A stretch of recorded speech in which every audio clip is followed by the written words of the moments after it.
আসসালামু আলাইকুম। আপনাদের সাথে আছে আমি জুবায়ের হাসান। জুলাই বিপ্লবের অগ্রসেনানী এবং ভারতীয় আধিপত্যবাদ বিরোধী আ যে বলিষ্ঠ কণ্ঠস্বর, সেই শরীফ ওসমান হাদী তিনি মৃত্যুর সাথে ৬ দিন পাঞ্জা লড়ে অবশেষে ইন্তেকাল করেছেন। ইন্না লিল্লাহি ওয়া ইন্না ইলাইহি রাজিউন। গত ১২ ডিসেম্বর শুক্রবার তিনি গুলিবিদ্ধ হয়েছিলেন। এরপর ৬ দিন তিনি লড়াই করে ১৮ ডিসেম্বর বৃহস্পতিবার তিনি ইন্তেকাল করেন। তো ওসমান হাদী ছিলেন একজন সাচ্চা দেশপ্রেমিক এবং তার মতো দেশপ্রেমিককে হারিয়ে এই পুরো বাংলাদেশ একটা শোক সাগরে ভেসে গিয়েছে। পুরো বাংলাদেশ শোকে আচ্ছন্ন হয়ে পড়েছে। তার মৃত্যু আসলে পুরো বাংলাদেশকে নাড়িয়ে দিয়েছে এবং তার মৃত্যু সংবাদ শোনার সাথে, সাথে এই সারা বাংলাদেশের মানুষ এই বৃহস্পতিবার রাতে তারা একটা নির্ঘুম রাত কাটিয়েছে এবং নানা ধরনের উদ্বেগ, উৎকণ্ঠা এবং রাস্তায়, রাস্তায় অনেক পুরুষ, নারী এবং যুবক, বৃদ্ধ তারা কান্নায় ভেঙে পড়েছে। তো এরকম একটা শোকাবহ পরিস্থিতি বাংলাদেশে বিরাজ করছে এবং এই মৃত্যুটা মানুষকে এতভাবে আন্দোলিত করেছে যা কল্পনাই করা যায় না। তো ওসমান হাদী মূলত তার মৃত্যুটা হয়েছে একটা হাইব্রিড যুদ্ধের অংশ হিসাবে। তো ভারত এই হাইব্রিড যুদ্ধ বাংলাদেশের উপরে চাপিয়ে দিয়েছে, যার ফলশ্রুতিতে ওসমান হাদীর মৃত্যু ঘটেছে। তো ২০২৪ সালের ৫ আগস্ট শেখ হাসিনার যখন পতন হলো, তো এই শেখ হাসিনার পতনটা একই সাথে ভারতীয় আধিপত্যবাদেরও পতন ছিল। সেজন্য ভারত কিছুতেই এই শেখ হাসিনার পতনটাকে হজম করতে পারেনি। তো শুধু এরপর ভারত শেখ হাসিনাকে আশ্রয় দেয়নি শুধু, সেই সাথে শেখ হাসিনাকে পুনর্বাসন করার অবিরাম চেষ্টা চালিয়ে যাচ্ছে। তো ভারতে এখন এই শেখ হাসিনা এবং অন্যান্য পলাতক আওয়ামী লীগ নেতারা আশ্রয়-প্রশ্রয় পাচ্ছেন এবং সেখানে আওয়ামী লীগের কার্যালয় স্থাপিত হয়েছে এবং সেখান থেকেই আওয়ামী লীগের কার্যক্রম চলছে এবং ভারতীয় কর্তা ব্যক্তিরা বিভিন্ন জায়গা থেকে, উচ্চ মহল থেকে বাংলাদেশে দ্রুত নির্বাচন এরকম একটা চাপ দেওয়া হয়েছে এবং অন্তর্ভুক্তি নির্বাচন যেন হয়, সেই নির্বাচনটা অন্তর্ভুক্তিমূলক, মানে সেখানে আওয়ামী লীগকেও অন্তর্ভুক্ত করতে হবে। অথচ এই ১৫ বছর যাবৎ শেখ হাসিনাকে টিকিয়ে রেখেছিল ভারত, তখন ভারতের সব নির্বাচনের ব্যাপারে নিশ্চুপ ছিল। তো ভারতীয় কর্তা ব্যক্তিরা বিভিন্ন সময় বাংলাদেশকে দেখে নেওয়ারও হুমকি দিয়েছে এবং এখনও সেটা দিয়ে চলেছে। তো এখন কথা হলো এই হাইব্রিড যুদ্ধ, এটা আসলে কি? হোয়াট ইজ হাইব্রিড যুদ্ধ? তো এটা একটা কৃত্রিম যুদ্ধ, প্রচলিত যুদ্ধের মতো নয়। এখানে নিজে সরাসরি প্রকাশ্যে যুদ্ধ না করে বা তাকে দেখাও যায় না। তো সে শত্রু দেশের অভ্যন্তরেই পক্ষ বিপক্ষের একটা তৈরি করে সেখানে এই যুদ্ধটা চাপিয়ে দেয় এবং এটা অনেকটা এই যুদ্ধ যখন চলে তখন এই সর্প হয়ে দংশন করে ওঝা হয়ে ঝাড়ার মতো একটা ভূমিকা পালন করে সেই বহিঃশক্তির রাষ্ট্র বা শত্রু দেশ। তো এভাবে দেশের অভ্যন্তরে যখন একটা গোলযোগ তৈরি হয় তখন দেশের জনগণ একটা অচেনা শত্রুর বিরুদ্ধে লড়াই করতে থাকে, তারা একটা ছায়াযুদ্ধের সম্মুখীন হয় এবং তারা ওই বহিঃশক্তি বা বহিঃশত্রু যেটা আছে তার প্রক্সি হিসাবে তারা ব্যবহৃত হতে থাকে। তো এই হাইব্রিড যুদ্ধটাকে একটা পঞ্চম প্রজন্মের যুদ্ধও বলা হয় এবং যার পরিণতি হয় যে একটা চূড়ান্ত সিভিল ওয়ার। তো এই হাইব্রিড যুদ্ধের মূল লক্ষ্যটাই হলো নিজ দেশের যুদ্ধটা অন্যের ঘাড়ে চাপিয়ে দেওয়া এবং অন্য দেশের অভ্যন্তরে মানে নিজ দেশে নিরাপদ থেকে অন্য দেশের উপরে যুদ্ধটা চালিয়ে দেওয়া। তো এটাই হচ্ছে হাইব্রিড যুদ্ধ, যাকে পঞ্চম প্রজন্মের যুদ্ধ বলা হয়। তো এই হাইব্রিড যুদ্ধে মিলিটারি হার্ড পাওয়ার ব্যবহার করা হয় না, এর পরিবর্তে সফট পাওয়ার ব্যবহার করা হয়। তো এই সফট পাওয়ার কি? সে সফট পাওয়ারগুলো হচ্ছে যে ওই সেই শত্রু দেশের তারা অপর একটা দেশের উপরে বা শত্রু দেশের উপরে তারা যে অভ্যন্তরে তৈরি করে অনেকগুলো অনুগত রাজনৈতিক দল এবং সেই দেশের আদালতকে ব্যবহার করে, নির্বাচন কমিশনকে ব্যবহার করে, দুর্নীতি দমন প্রতিষ্ঠান বা যে বিভাগ রয়েছে তাকে ব্যবহার করে, এভাবে সরকারি বিভিন্ন অঙ্গ প্রত্যঙ্গকে ব্যবহার করা হয়।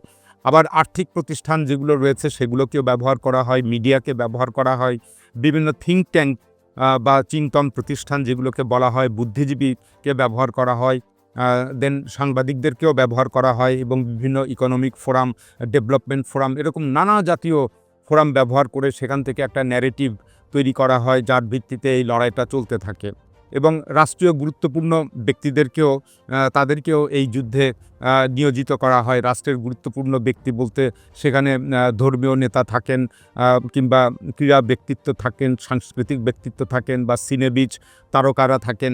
রাজনৈতিক ব্যক্তিত্বরা থাকেন, তারা বিভিন্নভাবে এই গোয়েন্দা সংস্থা, বিদেশি গোয়েন্দা সংস্থা বা গোয়েন্দা এজেন্টদের মাধ্যমে হানি ট্র্যাপ হতে থাকেন, তাদের দ্বারা ব্যবহৃত হতে থাকেন। তো এভাবে অনেক দালাল তৈরি করা হয়। এভাবে দেশের অভ্যন্তরে একটা পক্ষ বিপক্ষ তৈরি করে একটা হাইব্রিড যুদ্ধ চালানো হয়। তো এইটার একটা হাইব্রিড যুদ্ধের একটা কৌশল রয়েছে। তো কতগুলো এলিমেন্ট বা টুলস ব্যবহার করে এই যুদ্ধটা পরিচালনা করা হয়। তার মধ্যে তম কারণ যেটা উপাদান সেটি হলো প্রোপাগান্ডা।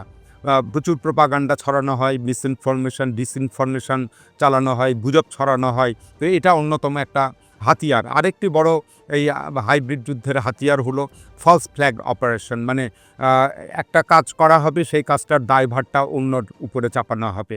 মানে নিজে এখানে গুপ্ত থাকবে, মানুষ মনে করবে যে এই কাজটা সে করেছে বা XYZ কেউ একজন করেছে।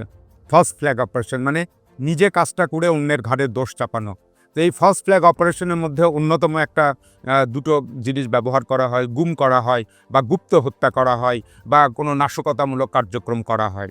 তো এই যে গুপ্ত হত্যা বা টার্গেট কিলিং, এইটাই কিন্তু ওসমান হাদি সেটার শিকার হলেন। এটাও এক ধরনের ফলস ফ্ল্যাগ অপারেশন। এখন কেউ একজন কাজটা করেছে এবং এর দায়ভার অন্যের উপরে চাপানোর চেষ্টা করা হবে।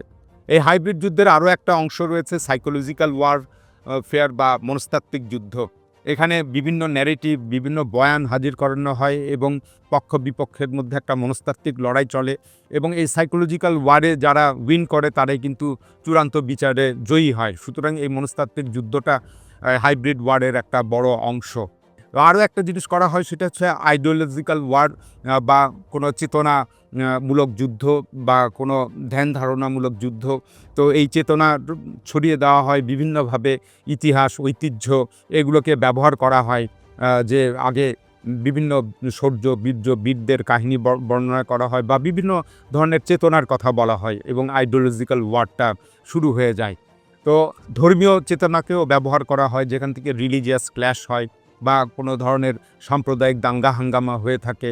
এছাড়াও গোষ্ঠীগত বিভিন্ন ক্ল্যাশ হয়, বিভিন্ন শ্রেণী, বিভিন্ন আমরা সরকারি প্রতিষ্ঠানেও বাংলাদেশে দেখতে পেলাম যে নানা ধরনের বিক্ষোভ, পাল্টা বিক্ষোভ হচ্ছে শ্রমিক কর্মচারীদের বা বিভিন্ন দাবি দেওয়ামূলক বা উচ্চ পর্যায়েরও বিভিন্ন ধরনের নীরব বিপ্লব রয়েছে।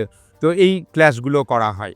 তো এই হাইব্রিড যুদ্ধের চূড়ান্ত লক্ষ্যটা হচ্ছে যে একটা দেশকে সিভিল ওয়ারের মধ্যে ঠেলে দেওয়া এবং সেই সিভিল ওয়ার যখন হবে তখন এসে যারা এই হাইব্রিড যুদ্ধটা পরিচালনা করেছিল বা তারা নিয়ন্ত্রণ করেছিল, তারা তখন এই সর্প হয়ে ওঝার সেই বিষ ঝাড়ার মতো একটা ভূমিকা পালন করে। তো আমরা 5 আগস্টের পর দেখতে পেলাম যে ভারত এই ২০২৪ সালে ৫ আগস্টের পর থেকে ক্রমাগত হাইব্রিড ওয়ারটা বাংলাদেশের উপরে চাপিয়ে দিয়েছে এবং হাইব্রিড ওয়ারের যতগুলো টুলস আছে বা উপাদান আছে সেগুলো সবই বাংলাদেশের বিরুদ্ধে প্রয়োগ করেছে। সংখ্যালঘু কার্ড খেলেছে, মৌলবাদী কার্ড খেলেছে। প্রফেসর ইউনূসকেও একেবারে মোল্লা, তালেবানদের মতো মোল্লা বলেছে বা মৌলবাদী বলেছে। মুক্তিযুদ্ধের চেতনার কার্ড খেলেছে। দ্রুত নির্বাচনের দাবি, যে নির্বাচন না হলে বাংলাদেশের আর কোনো সমস্যার সমাধান হবে না, এ ধরনের একটা তারা কার্ড প্লে করেছে। পার্বত্য চট্টগ্রামকে অস্থিতিশীল করার চেষ্টা করেছে এবং এই বাংলাদেশের যে চট্টগ্রাম অঞ্চল বা চট্টগ্রাম বন্দর, একে বিচ্ছিন্ন করে দেবার জন্য বিভিন্ন ভারতীয় বড় বড় রাজনীতিবিদরা তারা বক্তব্য দিয়েছেন। এটাও একটা মনস্তাত্ত্বিক যুদ্ধের অংশ, বাংলাদেশকে চাপে রাখা। এরপর বাণিজ্য বেশ কিছু নিষেধাজ্ঞা দিয়েছে, ভিসা নিষেধাজ্ঞা দিয়েছে এবং বাংলাদেশের যে হাইকমিশন আগরতলা এবং কলকাতা, সেখানেও কিন্তু হামলা করা হয়েছে এবং এটা খুবই ন্যাক্কারজনক একটা ঘটনা ছিল। এবং সবচেয়ে বড় যে জিনিসটা আগে বলেছিলাম, হাইব্রিড যুদ্ধের একটা বড় অংশ হচ্ছে প্রোপাগান্ডা করা। মিডিয়ার মাধ্যমে ভারতীয় মিডিয়া, একেবারে শীর্ষস্থানের সকল পর্যায়ের মিডিয়া বাংলাদেশের বিরুদ্ধে ক্রমাগত প্রোপাগান্ডা করেছে। এটা একটা অন্যতম তাদের হাতিয়ার ছিল।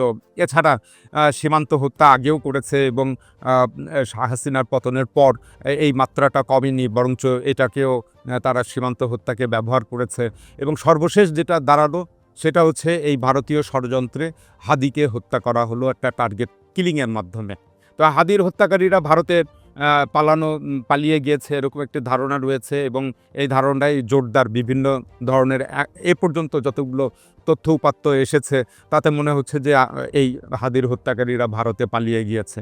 তো এখন জনগণ দাবি জানাচ্ছে যে এই হত্যাকারীদের ফেরত দিতে হবে এবং হাসিনা সহ, কামাল সহ, সাবেক স্বরাষ্ট্রমন্ত্রী সহ অন্যান্য আওয়ামী লীগ নেতারা যারা জুলাই হত্যাকাণ্ডের সাথে জড়িত ছিলেন তাদেরকেও ভারত ফেরত দিবে এবং এই নিয়ে ভারতের সঙ্গে বাংলাদেশের একটা চূড়ান্ত বোঝাপড়া চাইছে বাংলাদেশের তরুণ সমাজ।